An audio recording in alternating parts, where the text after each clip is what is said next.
We are focused as a government in our resolve to reduce the number of illegal guns on our streets. Over 800 illegal guns were seized in 2017.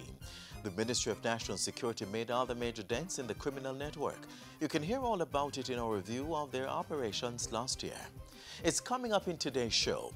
Hello, I'm Adrian Atkinson. Thanks for tuning in to Jamaica Magazine. We also tell you why you should respond to a flash flood water warning and what to expect, plus a one-on-one with the Met Office and how the weather is predicted. You don't want to miss today's show, so please stay with us.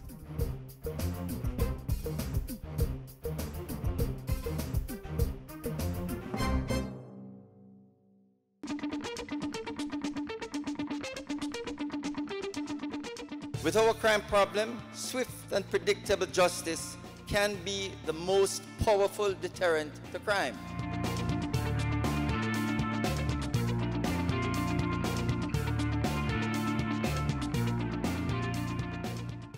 This is the Aedes aegypti mosquito that spreads the Zika, chikungunya, and dengue viruses.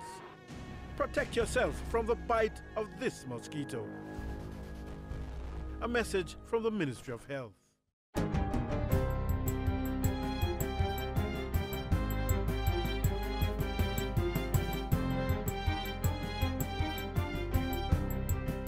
Good day, I'm Theodore Henry, and this is your GIS News for Thursday, January 11. Jamaicans can brace themselves for continued poor weather conditions through to the weekend. The Meteorological Service says the rains are caused by a trough and cold front across the island. Recent rains have rendered several roads in Portland and St. Mary impassable. Senior Communications Officer at the National Works Agency, Ramona Lawson, says the Bourbon to Maidstone roadway in the vicinity of Matty Hole in Portland remains impassable under 15 feet of water. She says dialogue is being had with local authorities to clear a path along the St. Margaret's Bay Main Road so that equipment can be brought in to start pumping the water from the roadway. Ms. Lawson says a landslide which rendered the Moortown to Cornwall Barracks in Portland impassable was 75% cleared. In St. Mary, the border to Coffee Gully and Islington to Martins Road are both impassable. What we're planning to do there is temporary restoration using shingling, but that is yet to be done. What we know is that residents are in fact aware of the situation. They have heeded the warning and are using the alternate routes through Plattfield and Mount Vernon to access Coffee Gully and through Whitehall to access Martins. In fact, Martins can be approached through three alternate routes. That's Whitehall, Islington, or off the North Coast Highway. The road to Enfield in St. Mary is also impassable due to a blocked drain in the area. And motorists using the Junction Main Road in the vicinity of Georgia are being asked to approach the area with caution. Tuesday night's powerful 7.6 earthquake in the Caribbean Sea occurred on the same fault line as that of the catastrophic earthquake that affected Haiti in January 12, 2010. Head of the earthquake unit, Professor Simon Mitchell, says the active fault line expands through the region and directly runs into Jamaica before tapering off to Cuba. Speaking at yesterday's GIS think tank session, Mr. Mitchell cautions Jamaicans to be prepared for a major earthquake. This is an active fault. This fault is moving at anything from about 8 millimeters to 20 millimeters a year. So what happens is stress builds up on this fault. As that stress builds up, eventually somewhere it fails. The two recent failures have been in Haiti and have been near the Swan Islands. Now, of course, one day there will be one in Jamaica. Now, that's not up for debate. It will happen. The trouble is we don't know when it will happen. The earthquake unit reports that in 2017, the country experienced 92 earthquakes. The ones that impacted the island the most were a magnitude of 3.1 to 3.6. Two of these were in St. Elizabeth, two in Portland, one in Manchester, one in St. Mary, and the other two were offshore, with one in the region of Cuba and the other in the Pedro Banks. Meanwhile, the seismograph network, which is comprised of 12 stations across the island, detected and recorded 279 tremors occurring locally and regionally in 2017. An earthquake can occur anytime, day or night. Therefore, citizens are advised to practice the drop, cover, and hold on safety measure and to always be in a constant state of readiness. A domestic violence counseling center has been opened at the Police Area 5 headquarters at the Constant Spring Police Station. The room will serve police divisions in the areas 4 and 5, including Kingston and St. Andrew, St. Catherine, and St. Thomas. The center was formed through a partnership between the U.S. Embassy in Jamaica and the police force. Deputy Commissioner of Police, Novelet Grant, says the center forms part of the force's holistic approach to tackling violence. With Wednesday's opening, domestic intervention through structured counseling will be provided to families. I want to encourage my colleagues who will be here not to see this as a replacement for dealing with the actual crime that happens and come to you at the guard room. That is the woundings, the destruction of property, the assault or harms, and all of those other things are still against the law. I am extremely happy for this center. Out of 332 murders last year, 31 had a domestic background, which accounted for about 10%. However, as you're aware, a number of the gang violence, a number of the killings that are connected to the gangs, it emanates out of some domestic issue. In 2017, 1,139 domestic violence cases were reported in the Area 5 Police Division. 3,811 cases of threat were also reported in the division in 2017. Minister of Education, Senator Reid, is urging persons with information to tell police what they know about Tuesday's killing of 16-year-old Caenwood College student Mark Williams. This, the minister says, will assist in giving Mark's family justice. Meanwhile, Minister Reid says trauma teams and counselors have been dispatched to Caenwood College and Green Pond High, where Mark's mother is a teacher. We also extend our sympathies to the family of the young teen and hope they find solace in the memories shared with him during this very difficult time. Mark was killed along the meadows of Irwin Main Road in St. James while being picked up by his stepfather, who is a policeman. Jamaica's vector management program has been enhanced with the opening of the Mosquito Control Research Unit's insectary at the University of the West Indies Mona campus. The insectary complements last year's opening of the Mosquito Control Research Unit. At Tuesday's function, Health Minister Dr. Christopher Tufton said the insectary demonstrates government's commitment to mosquito control. The insectary has been equipped with new microscopes, supplies and equipment to advance scientific and operational research. This facility will serve as the National Mosquito Control and Research Lab in Jamaica and will also complement the Ministry of Health insectary. The facility was established through a partnership involving the Ministry of Health, the University of the West Indies Mona, and the United States Agency for International Development, USAID. And finally, the cultural, creative, and historic ties between Kingston, Jamaica, and Winoek in Namibia are expected to be strengthened through a twinning relationship. A resolution to support this partnership was approved at the first Kingston and St. Andrew Municipal Cooperation meeting for the year on Tuesday. In reading the resolution, Town Clerk Robert Hill says the city of Winoek has extended the hand of friendship to the city of Kingston through the established diplomatic channels to support and bolster a suitable and mutually beneficial twinning relationship. Both these cities share deep cultural, creative, and historic ties, and have agreed to pursue and solidify this relationship through various initiatives such as, but not limited to, trade in goods and services, youth participation in governance, community involvement, and local economic development. The motion for the twinning relationship was moved by Councillor for the Havendale Division, Vernon MacLeod. He says substantial benefits can accrue from stronger relations with Winoek. The resolution is to be sent for support to the Ministry of Local Government and Community Development. And that's it for JIS News today. I'm Theodore Henry. Thanks for watching.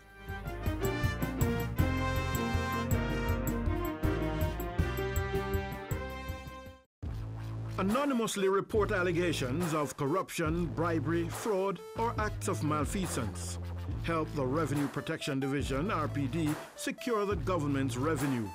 To help, citizens may call the Revenue Protection Division at 1-888-225-5773 or Crime Stop at 311. The RPD, partnering with you, securing the public purse for growth and development. The Ministry of National Security made significant achievements in 2017 as it built capacity, increased resources, and engaged its 5-pillar crime prevention strategy. Here's more.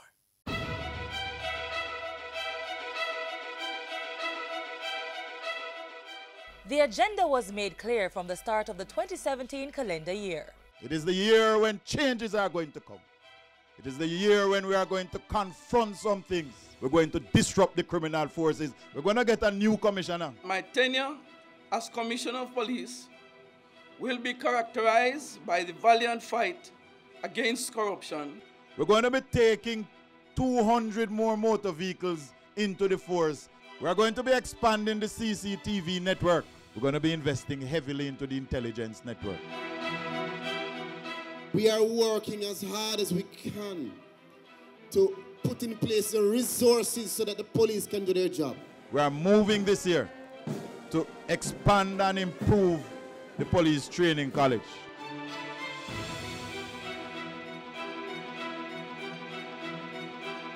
When you add all the spaces that will be made available, we will be able to train approximately 1,000 police officers every 6 months. We're also targeting lottery scamming, corruption within the police force, and cyber crimes. And we are focused as a government in our resolve to reduce the number of illegal guns on our streets.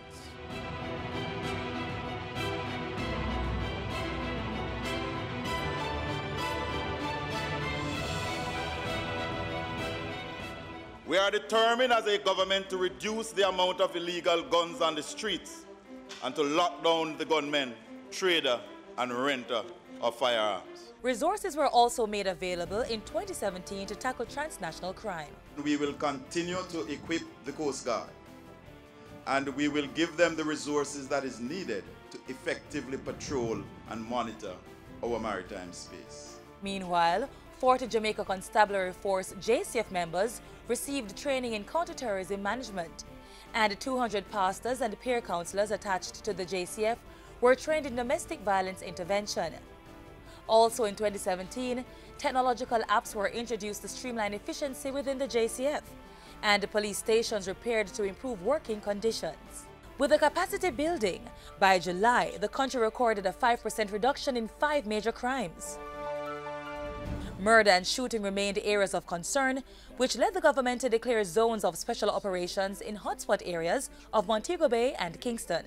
This was supported by the law reform Zones of Special Operations, Special Security and Community Development Measures Act 2017, which was passed in both houses of Parliament. Over $2 billion was approved by Cabinet to facilitate the operation and provide equipment for the officers. The combined operations yielded 9 firearms, 34 rounds of ammunition, and a credit card machine used in lottery scamming activities. It also created a more peaceful environment for citizens. Key social interventions in Mount Salem and Denham Town communities were started. Over at the Department of Correctional Services, young offenders were targeted for rehabilitation. The We Transform Youth Empowerment and Rehabilitation Program was introduced to reduce reoffending and prepare them for reintegration in society. To carry them along the spectrum of engaging them and providing not just life skills, vocational skills and academic skills, but opportunities for internships and apprenticeships and for jobs, so that when they reintegrate with purpose and with a fair chance to actually stay out of the facility and become constructive and productive citizens in our country. For the older inmates, rehabilitation also continued, while electronic ankle bracelets were introduced to monitor those on bail. The Department of Correctional Services also received riot gears to boost the capacity of its officers. The dedication of the National Security Ministry to create a safer Jamaica for all maintained the reduction in 5 major crimes by the end of 2017. And the strategy continues in 2018 with strong performance to build prosperity. We, as a government, remained resolved and resolute, firm and committed, focused and strong. We will not be deterred in our mission.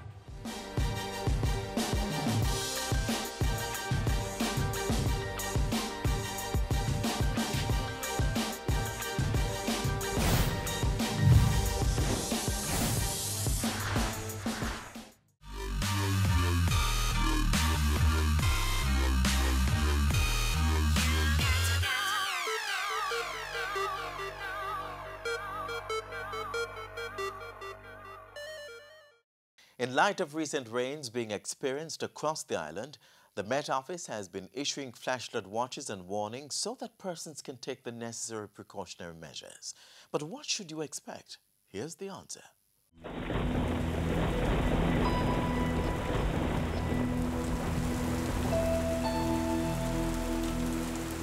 Every month of the year, there has been in our history some incidents of flooding that has taken place in some aspect of the country. And that is something that we have to take note of. Apart from monitoring and giving the forecast, we are also responsible for warnings. And so there are some warnings that we want you to take special heed to if you consider yourself to be vulnerable in any situation. When we speak about a flash flood watch, it means that there is a feature, some kind of weather system that is going to produce enough rainfall that makes it possible for you to get flooding. So it means start to watch because the water levels are going to be increasing and there is the possibility of the flooding. Now, if we start to see that in some area flooding has started to occur, or if we believe that the flooding has been so close to an area that it is going to happen in that area in a short space of time, we will escalate that flash flood watch and refer to it as a flash flood warning. So when we talk about a flash flood warning, it means not only that the flooding is possible, but the flooding either has already started to happen or is going to happen in a very short space of time because it is very close to that area. So it is important to know what the watch means as opposed to what the warning means. Usually with the warning, we will not only issue a warning, but we will also tell you what kind of actions are important or what you should not do. Like do not go through flooded waterways because it could pose a risk to your life and to your property. Also, if you live in low-lying or flood-prone areas, if it is an area that is regularly experiencing flooding, a flash flood warning for your area would mean that now is the time to move to higher ground because the flooding has already started or is going to happen very shortly. It is also important for us to know where we live because sometimes in our messages we might not refer to the actual town, but we will tell you what part of the country the flood watch or the flood warning is relevant to. So if we talk about central parishes, we are referring to Clarendon. We're also talking about Manchester. We're also talking about St. Anne. These are central parishes. So you have to be knowledgeable of where you live so that you know whether the message actually applies to you. The messages that we issue for hurricanes and tropical storms are watches and warnings as well, like the flooding. But in this case, for a tropical storm or a hurricane, when we issue a watch, it means the conditions that are associated with the storm or the hurricane are possible within a certain time frame. If you hear tropical storm or hurricane watch, you could get the impact of that system within a day and a half, 36 hours. If we mention that it is a tropical storm or a hurricane warning, it means that you only have 1 day before that thing can affect you. So we are moving to how quickly you need to make sure that you are prepared by naming it a watch or a warning. So the watch is the first level of the alert that there is something that is likely to affect you. But when we move to a warning, it means now is the time to batten down because you most likely are going to experience that storm or hurricane. We might have a tropical wave, which is the least of them.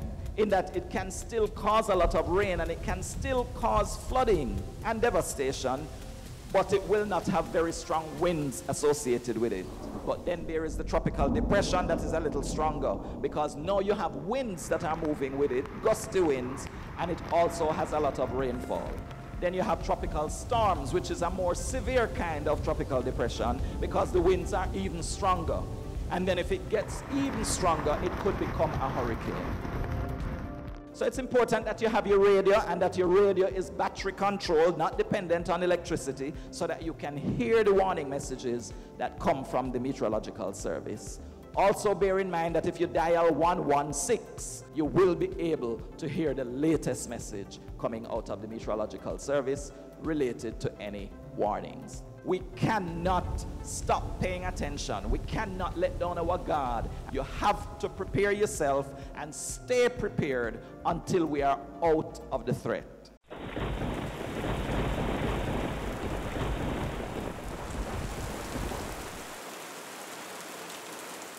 Keep we island clean, so clean. From the peaks to the beach, so clean. No dirty up Jamaica, please don't do it. Keep we island clean, so clean. From the peaks to the beach, so clean. No dirty up Jamaica, please don't do it. No dash no paper, no dash no plastic. Dispose your garbage responsibly. No know how to recycle, learn it quick. And if you drop it, better pick up every piece of it. Plastics last forever, don't forget the bits. Cause when them touch the street, them end up in the sea. Collect pan the reef where they fish them feed. And when you want seafood, I eat your Keep eat. we island clean, so clean. From the peaks to the beach, so clean. No dirty up Jamaica, please don't do it. No dirty up Jamaica, no dirty up Jamaica, no dirty up Jamaica, no dirty up Jamaica.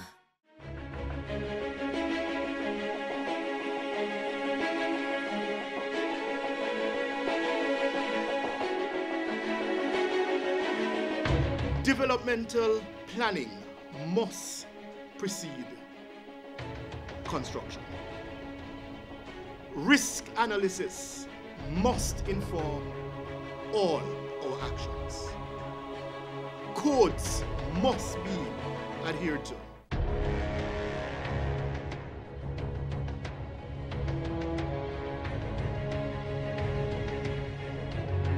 Construction must be sound. And of course, where construction is done outside of the codes, statutes and regulations, then enforcement must come into play.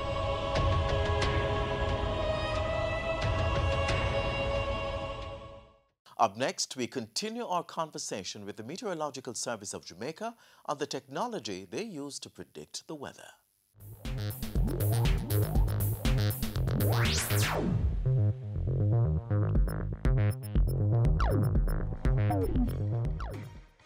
Of course, all eyes are on Hurricane Ivan at this time, where we see that we are on the outer fringe of the system. Some of the bands are spilling some showers over the Jamaica area. Just a warning that this thing is actually coming across the area. A television broadcast of national importance. A critical prediction that possibly saved lives and property. A prediction that came at the end of a process that began with some pretty sophisticated technology.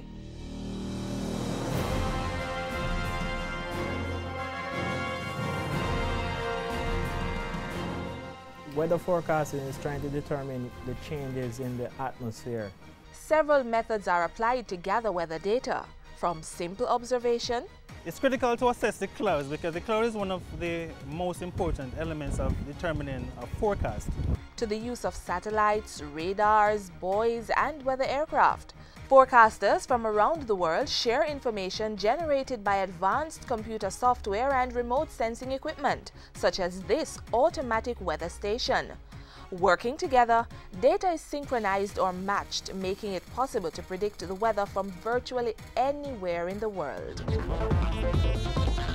Weather collecting devices like buoys, which are equipped with special sensors and networked to computer software, are strategically placed and anchored along the seas or left to drift in response to ocean currents and winds. These networks of buoys provide forecasters with hourly updates on marine measurements related to wind conditions, barometric pressure, air and sea surface temperatures, as well as wave data. The Doppler radar is another useful tool. Radar stands for radio detection and ranging, and it works based on a series of principles named for Austrian physicist Johann Christian Doppler. This sophisticated instrument allows forecasters to monitor the speed and direction of severe weather systems. Data from all sources are fed to central points for analysis and comparison and are shared all over the world. And in doing that, we are able to produce what we call a synoptic chart.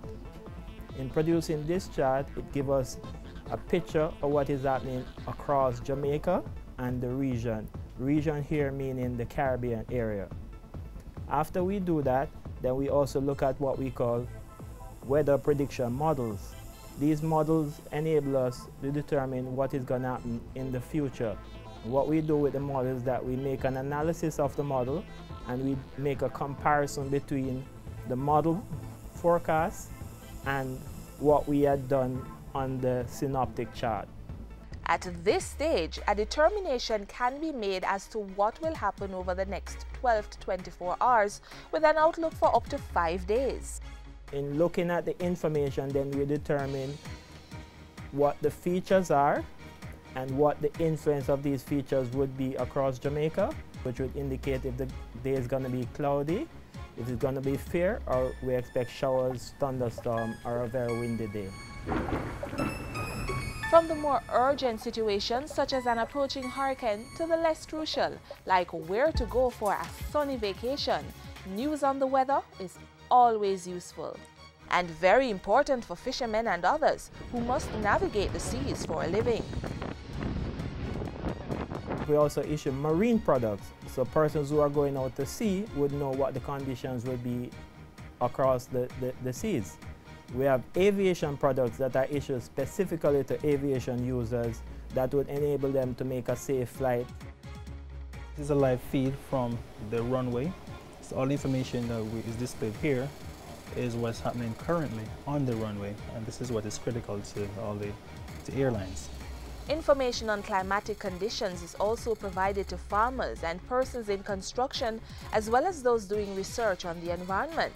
So the next time you see this, some scattered shower activity over some coastal areas on the northern side of the island. Remember, weather prediction isn't a guessing game. It's a scientific process involving sophisticated technology, providing useful information for industry, for research, for disaster management, and for life. All residents immediately evacuate the area.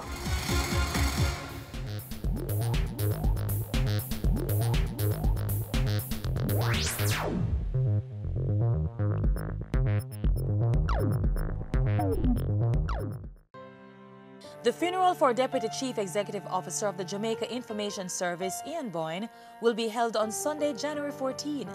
The service will be between 10 a.m. and 2 p.m. at the National Indoor Sports Center in Kingston.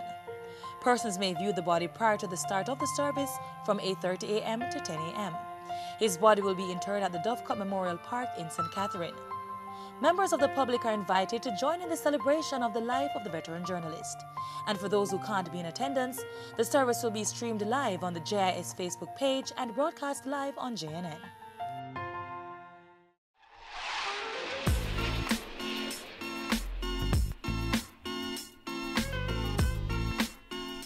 That's the end of our 30 minutes, but certainly not the end of our connection. Just click on our website, jis.gov.jm, and while you're online, send your feedback to Jamaica Magazine at jis.gov.jm or via tweet at JIS News. Join us again tomorrow for another program. On behalf of the entire production crew, I'm Adrian Atkinson. Do take care. This has been a production of the Jamaica Information Service, the voice of Jamaica.